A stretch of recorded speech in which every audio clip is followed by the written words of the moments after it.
श्रीलक्ष्मी श्रीमहालक्ष्मी क्षीरसागरकन्यका उत्तिष्ठ हरिसम्प्रीते भक्तानां भाग्यदायिनी।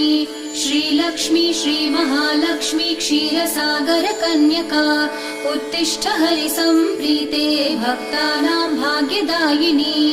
उत्तिष्ठोत्तिष्ठ श्रीलक्ष्मी विष्णुवक्षस्थलालये उत्तिष्ठ करुणापूर्णे लोकानां शुभदायिनी। उत्तिष्ठोत्तिष्ठ श्रीलक्ष्मी विष्णुवक्षस्थलालये उत्तिष्ठ करुणापूर्णे लोकानां शुभदायिनी। श्रीपद्ममध्यवसिते वरपद्मनेत्रे श्रीपद्महस्तचिरपूजित पद्मपादे श्रीपद्मजातजननी शुभपद्मवक्त्रे श्रीलक्ष्मी भक्तवरदे तव सुप्रभातम्। श्रीपद्ममध्यवसिते वरपद्मनेत्रे